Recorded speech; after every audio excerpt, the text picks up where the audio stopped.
Are there a lot of local records being broken in the city right now?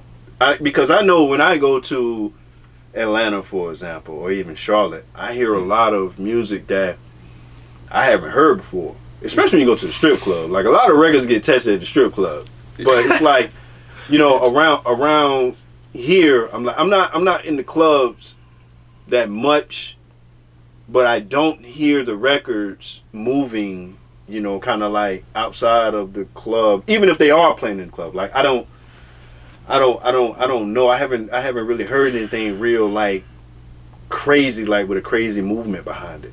Artists aren't doing all of that anymore.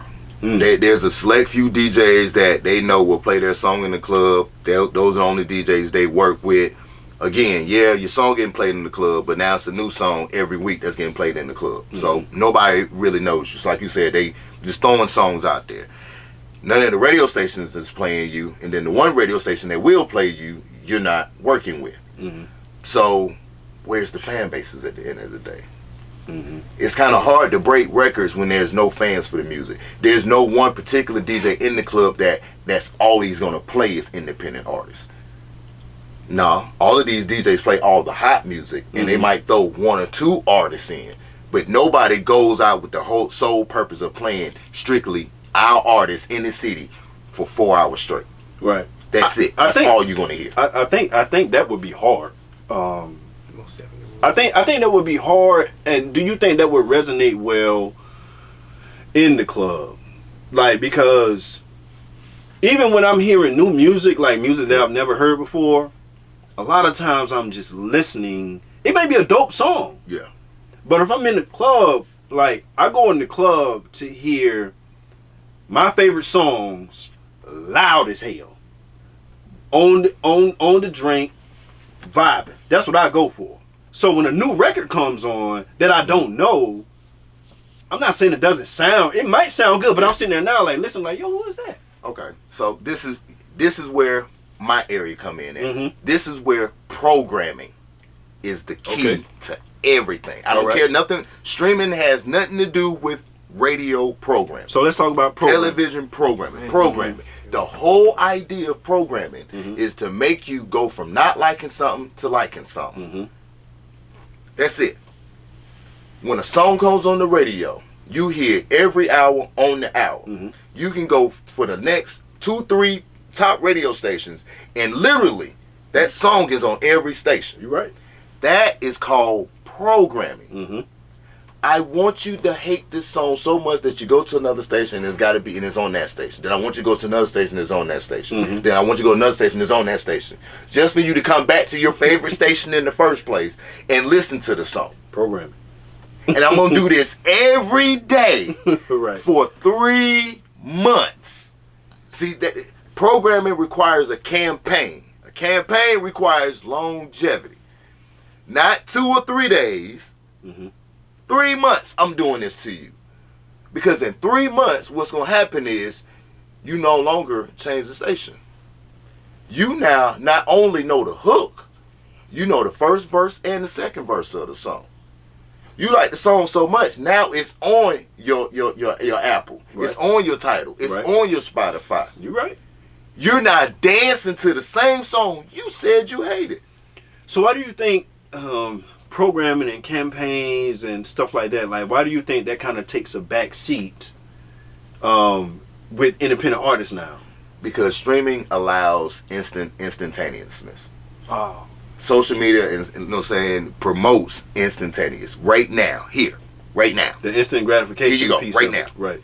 That's what that does. Programming doesn't allow that. Programming requires time. It requires patience. These newer artists have none of that. So why go that route when I can just put it on my social media right now and everybody gonna see it, everybody gonna like it? Who is everybody? You're not training them. Everybody hasn't even saw it. My friends, my song been out 3 years, man. My friends tired of hearing this song. Your friends is, but what about everybody else? Yeah, you're talking about like 20 friends, you know? 20 friends. They tired of hearing it. They want something new. But you got a whole world out here who have not heard it. Right. That's where the programming comes in at. Like it has to repeatedly be somewhere full-fledged focus in that area for an extended period of time. Right.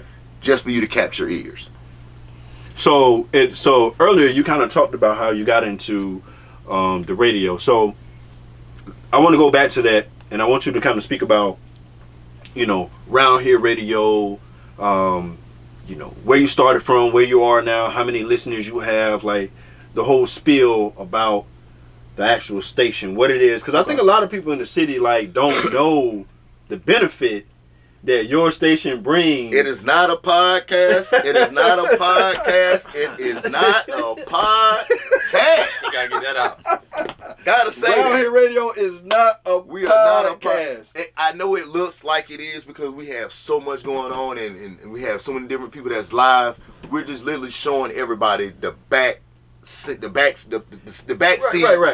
what actually going on in the studio. You're right. On an everyday basis.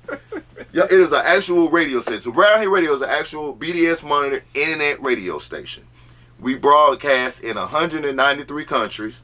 There's 195 countries in the world. We broadcast in 193. Wow. Don't ask me about the other two. I don't care. I don't care. Right. But we everywhere. Right. We have our own mobile app. Android, iOS, doesn't matter. We're on TuneIn. We're on Alexa. And we're on about 30 plus different streaming internet radio sites throughout the whole Google. Be getting busy. So literally you Google Round Here Radio and like the first 2-3 pages is.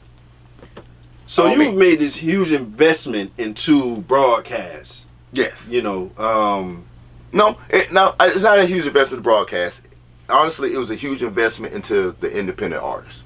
Correct. Okay. I literally made Round Here Radio because, for one, the radio station didn't want to pay me to DJ. That and the independent artists was complaining so much about the radio stations not playing their music. Mm-hmm. I only wanted to get on the radio so I could have time to where I could play independent artists. I was told I wasn't a big enough DJ. But in my eyes, I was making just as much as the radio DJs here was, and I wasn't on the radio. Right. There's a problem there. Right. Okay, cool. So I can only submit mixes and you'll think about it, but you'll pay him. I tell you what, I create my own radio station. I pay myself. I don't want to be on your station now. Now I have all the independent artists on my station all year round, every day, all day. There's no mainstream. There's no Future. There's no Yo Gotti. There's no Cardi. There's none of that. All independent. All independent new artists. Brand new. So let me ask you something. So I got a record, right? Yeah. I'm an artist. I just got a record. I just got it on the distro outlets. I come to Round Here Radio. Mm-hmm. What's the benefit of me campaigning with Round Here Radio with my brand new single? Benefits. Okay, here we go. Benefit number one. You're not going to get any terrestrial radio station to play your music unless you go to them with a bag. Correct. Facts. We all know this. Correct. Okay. I'm gonna go ahead and give y'all the game right here. In all the other major markets, we all know this, New York, Texas, California, and all that, they have 10 to 20 of me. And their sole jobs is to do one thing. Pad artist numbers. All the major radio stations, satellite radio stations, TV networks, all of that, you have to have certain numbers in order for them to look at you and say, hey, it's worth the gamble to bring them on our station and pay them. It's worth the gamble. Mm-hmm. But you have to show them you have those numbers. Mm-hmm. You can't get those numbers unless you pay for them. Mm-hmm. Well, you can, just not as much. Find internet radio stations that are BDS monitored, and what happens is you get 10 to 20 of us playing your radio station, especially in one specific region. Mm-hmm. We get the same reports terrestrial radio stations get, satellite radio stations get. We all read the exact same reports. Because we read the exact same reports, they can see that during a specific time on my station, say 12 o'clock in the afternoon, STAXXXz did 20,000 people listen to his song at 12 o'clock. That's a problem for them. Because that's 20,000 people that wasn't listening to their station where the airtime is already paid for. Which means that their advertisers come back and say, hey, we losing. You know what I'm saying? We paid for this time, but the listeners wasn't there. You owe us some money back. The radio stations don't want to have to give that money back. So what they go and do and say, shit, we got to make sure we not missing that 20,000 next time. Hey, go add STAXXXz song to the radio station. Now that we playing that song, we should get some of that 20,000. That's how it works. So now that terrestrial radio station is playing your music, just one, with the other terrestrial radio stations again in the same region, all see the same report. So they start playing your music. Did you pay any of the terrestrial radio stations to play your music? No. You ain't gotta come out. You ain't gotta come out $25, $50, $100, $150,000 regionally for terrestrial radio. And they can still see your name on that report. Still see your name on the same reports. You're still getting the same BDS monitored spins.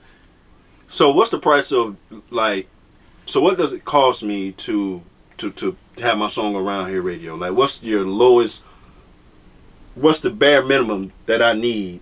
Bare minimum, it's $150 plus admin and taxes. Okay. That's bare minimum. And what does that get me? That gets you in rotation for a whole year. That gets you promo. Wait a minute. $150 plus some admin fees gets me in rotation for a year? A whole year. Believe it or not, when I started it, I used to break it down into the months and all of that, and then I thought of something. Why? All of the artists aren't going to take advantage of this. So instead of me breaking it down for y'all for months, no, if you get a package, go a whole year. I just cut back on the amount of promo I do throughout the year. If you're going to campaign it. It takes an artist 2 years to break a record. I'm going to play your record for a whole year in the hopes that other internet radio stations pick up the same record. Years. Why play your record for only 3 months knowing that that 4th month might have been the time that they would have finally picked it up? So if I go for a whole year, I know at least 10 other internet radio stations will pick your song up. Wow. Let's go back to the 2 years. That's what I wanted you to do, man. So how you feel about this? That's way longer than I expected. Way longer than you expect. So the thing about it is, there's a, by the time we hear a record, you know, that record is old. Yeah. Old. To the artist. They are pissed. Like they ready performing it. They ready to drop some. They haven't even started really performing it yet. This is just really just like working through the digital outlets, through all the media spaces, the bloggers, like everything. Like really just getting it around. Like yeah, they may be doing some shows, but they're not really out there kicking it off yet. Because think about it, when the record breaks in 2 years, now they got to perform it. Yep. Because now it's in demand. Yeah. Yep. You know what I mean? So I think that's a misconception that artists kind of have on the game. You know, like they got this microwave mentality of, they think as soon as they record it, come out the booth and throw it on Instagram, Facebook, that's it. It's viral. They gone. Nah, it don't work that way. Case in point, everybody remember J Dash Walk, right? So I had J Dash record for literally a year and a half before the radio stations here even were playing the record. But when they played it, it's brand new. Nah, what are y'all talking about? I literally just played this at a wedding last weekend. What are you talking about? That's new record. Say, all artists, most of the music that you hear is literally 2 years old. It's after the fact. Even on the major side? Even on the major side. They've already made that record had already been made. It's been sitting out there and it finally just caught fire.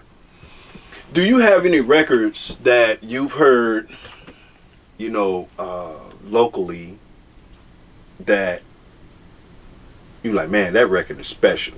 You know, like what makes a record special for you? Like what do you listen for? Like is it the 808? Is it the flow? Like what is it that kind of just makes you be like, yo, that's I might want to add that to my. It's got to speak to my soul. Okay. Any music that can make me dance, move, make me think about it. Like it's gotta have a sound though. Mhm. I hate that everybody sounds alike.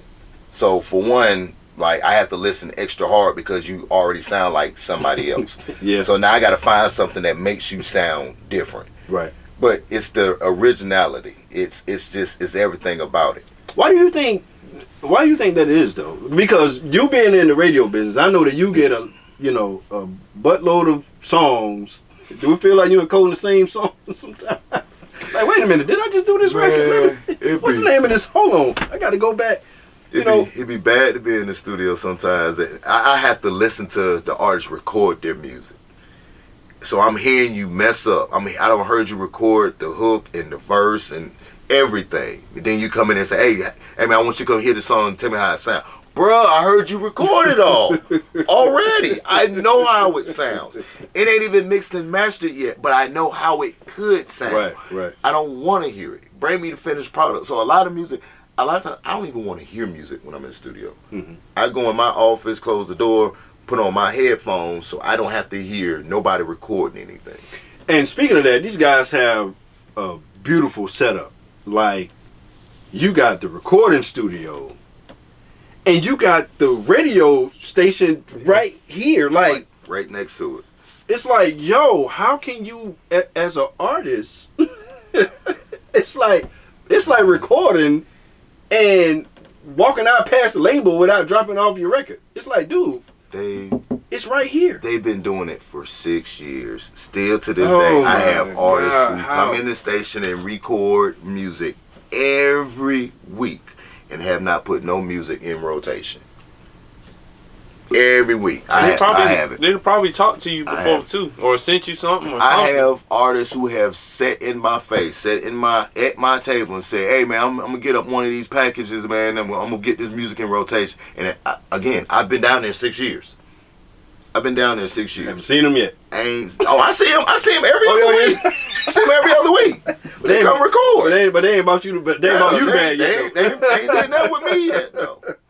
And and bruh, it be dope music. Like all the music is dope, but you can't push and market everything. At some point, the music has to make money for you. You just can't be spending money to make the music. Right. You have to. The music has to bring in some kind of residual, and that's where I'm at. That's what I'm trying to teach the artist. Okay, cool. You went and made the song.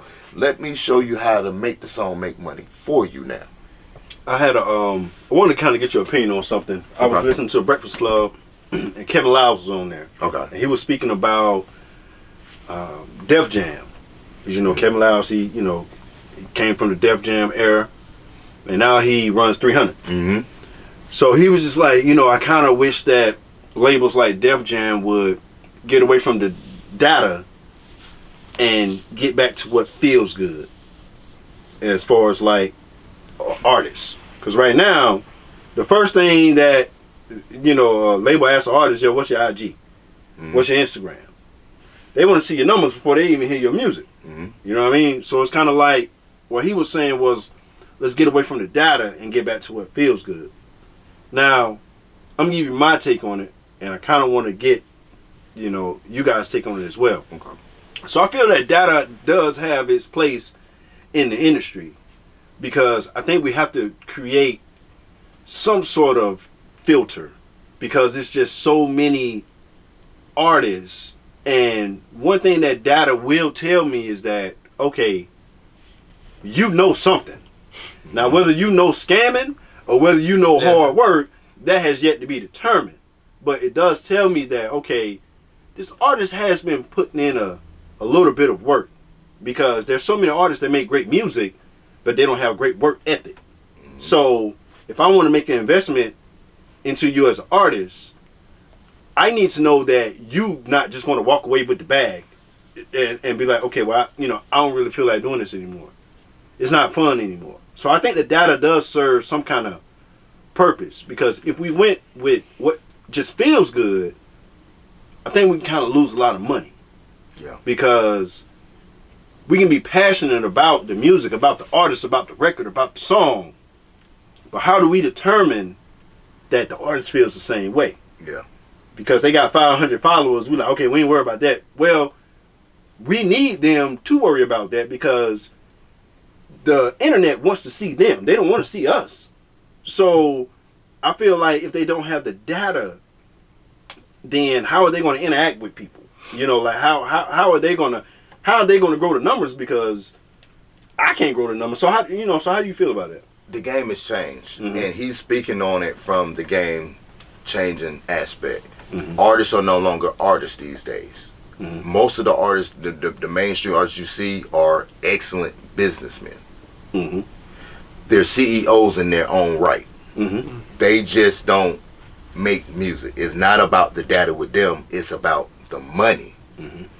That's what Kevin Liles is meaning. Get away from the actual data that keeps artists from making money, and go look at the artists that know how to make money with whatever it is they put out. Right. That's why he's saying it. There are a bunch of artists out there, and you can attest this. You run a studio. They have the money. They have the means to put music out, but they aren't the best artists. Right. This is what Kevin Liles is saying. Get away from the data. Data says they're not the best artists because they don't have the fan base, they don't have the reach. But they have the budget, they have the know-how, they got the business side. Right. That's what Kevin Liles is saying. You're hurting yourself by dealing with the data and not looking at the people who have the money. They got the drive, they got the money. Everything else we can go buy talent. We can wardrobe. We can make them look good. I mean, we can do all of that. Is nothing. We can make a record. That ain't no problem. So that's what Kevin. To me, that's what I feel like they're talking about in that sense. They want to get away from the data, which will say that artist isn't great, but that artist has the financial means. Even though this artist has the talent, data says this artist has the talent. Right. But budget wise and financial means wise, he's the fuck up. Right. I can't go with him because that's what data has been showing. Go with him. Right. And that ain't been working. Gotcha. No, let's get away from data. Go with business. Oh, we can do something now. Stax, what you feel about that? I personally wish it was more on a talent scale, like how it used to be. A lot of people used to get taken advantage of because of it, but I mean, in the sense of the industry, it allows them to make some money. So I don't see why it really evolved. I guess we kind of took power into our hands as independents with all access to cyber technology and whatnot. But I think that the numbers and data should be used for negotiating, but I think as far as the music and the push, it should still be based off the talent. I don't know if that makes sense. That might just be like a little fantasy land or something, you know? I mean, in essence, it is. I'm a business owner, and I'm trying to sell a product. You're talented, yes, but you don't have the business sense to make money off your talent. You're just talented. This guy, he got plenty of business sense. He's always marketing. Product might not be all of that, but he's always marketing, always seen. You're talented, but he's always seen. Hey, check this out. Here's my product. You see what I'm saying? I mean, that's what the artists are doing to the businesses. You're making them do this. You're making them choose. Right. That makes sense.